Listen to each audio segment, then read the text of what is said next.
Gegarane wong akrami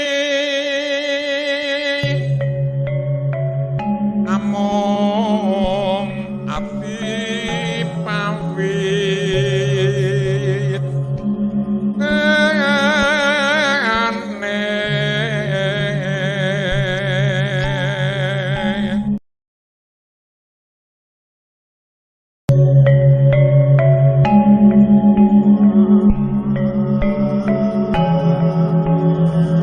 Menurut Sulendraningrat yang mendasarkan pada naskah Babat Tanah Sunda dan Atja pada naskah cerita Purwaka Caruban Nagari, Cirebon mulanya adalah sebuah dukuh kecil yang awalnya didirikan oleh Ki Gedeng Tapa, yang lama-kelamaan berkembang menjadi sebuah perkampungan ramai dan diberi nama Caruban.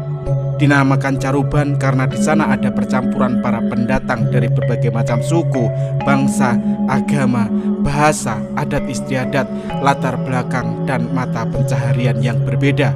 Mereka datang dengan tujuan ingin menetap atau hanya berdagang.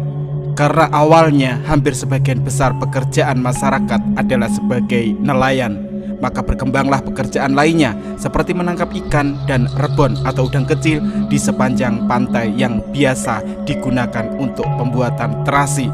Lalu ada juga pembuatan petis dan garam.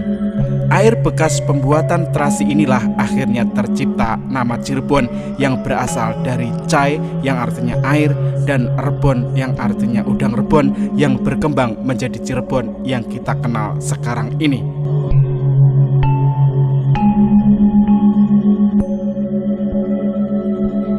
Syekh Nurjati adalah pendahulu Wali Songo di tanah Cirebon, Jawa Barat yang dikenal juga dengan nama Syekh Datuk Kafi atau Syekh Zatul Kafi.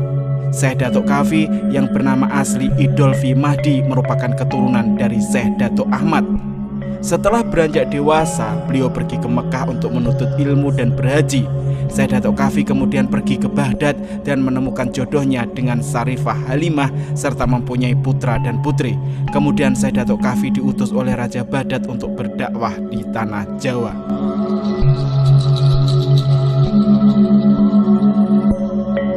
Syekh Datuk Kafi yang berangkat bersama rombongan dari Baghdad sebanyak 10 pria dan 2 orang perempuan tiba di Muara Jati. Rombongan ini diterima penguasa pelabuhan Muara Jati, Ki Gedeng Tapa atau Ki Mangkubumi Jumajan Jati sekitar tahun 1420 Masehi. Syekh Datuk Kafi mendapatkan izin dari Ki Gedeng Tapa untuk bermukim di daerah Pesambangan di sebuah bukit kecil yang bernama Giri Amparan Jati.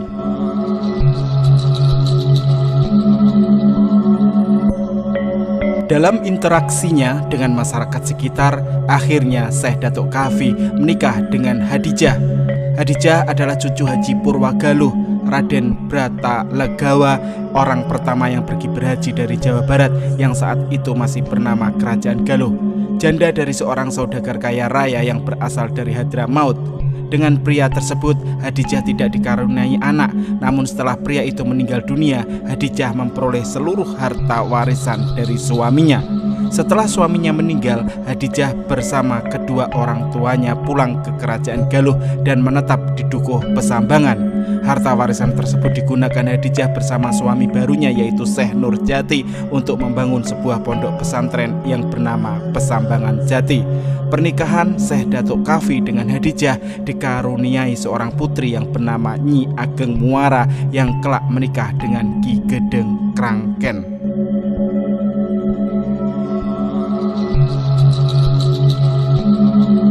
Syekh Datuk Kafi juga leluhur dari Raja-Raja Sumedang karena merupakan buyut dari Pangeran Santri, Ki Gedeng Sumedang, penguasa di Kerajaan Sumedang Larang, Jawa Barat. Nama Kafi yang menyertai namanya berasal dari bahasa Arab yang berarti gua karena tempat dia mengajar ilmu agama adalah di dalam gua. Adapun para murid Syekh Datuk Kafi, diantaranya Pangeran Walang Sungsang dan Nyai Roro Santang, anak-anak dari Sri Baduga Maharaja Ratu Haji Prabu Jaya Dewata Siliwangi III, Raja dari Kerajaan Pajajaran. Beberapa mubalik Wali Songo seperti Syekh Sarif Hidayatullah dan Sunan Kalijaga serta Syekh Siti Jenar juga murid dari Syekh Datuk Kafi.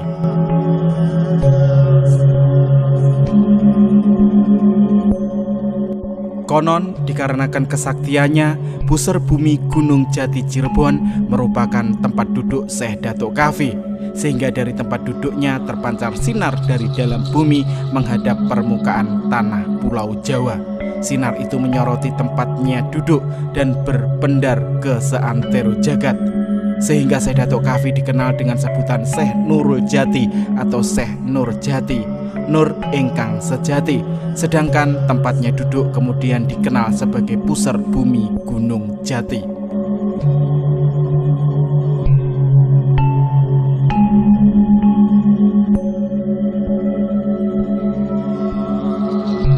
Asal muasal pusar bumi konon menurut cerita dari Cirebon, Pulau Jawa sebelum ajaran Islam berkembang adalah merupakan hutan rimba yang sangat angker, penuh dengan rawa yang membanjir, ditumbuhi banyak pepohonan besar dan semak belukar yang lebat. Pada suatu masa di zaman Nabi Isa, di salah satu puncak gunung hiduplah seorang pertapa bernama Pendeta Bagelar Banjir.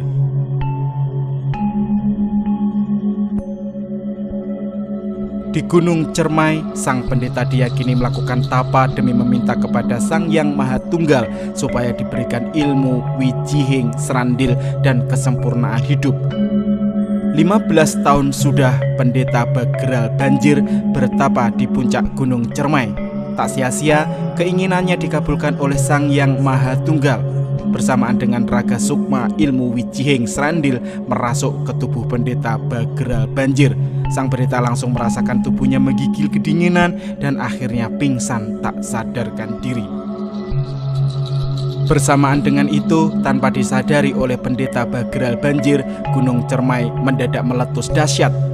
Puncak Gunung Cermai itu ambrol, terlepas, terpental, meleset jauh ke angkasa dan akhirnya jatuh ke laut. Puncak Gunung Cermai itu terombang-ambing di perairan laksana perahu dihantam ombak badai. Sementara itu, tubuh pendeta Bagelar Banjir telah raib, hilang tanpa bekas, bak pindah ke dimensi lain. Setelah sekian ratus tahun berlalu, puncak Gunung Cermai masih terombang-ambing di laut. Saat itu, datanglah seorang yang diyakini sebagai Syekh Datuk Kafi ke puncak gunung yang terombang-ambing itu. Memperhatikan dengan seksama, kemudian meyakini bahwa tempat inilah yang dicarinya. Itulah petilasan tempat bertapa pendeta Bagelar Banjir. Segera sang syekh tersebut menuntaskan tapa yang pernah dilakukan oleh pendeta. Dari tempat duduk itu lalu terpancar sinar dari dalam bumi menghadap permukaan tanah Pulau Jawa. Sinar itu menyoroti tempat duduk dan berpendar ke seantero jagat. Demikianlah legenda dari tanah Cirebon, pusar bumi. Apabila ada kesalahan saya dalam penyebutan nama, gelar, tahun maupun perbedaan versi, saya aturkan mohon maaf yang sebesar-besarnya. Terima kasih telah hadir di channel kami, Jinglang Channel.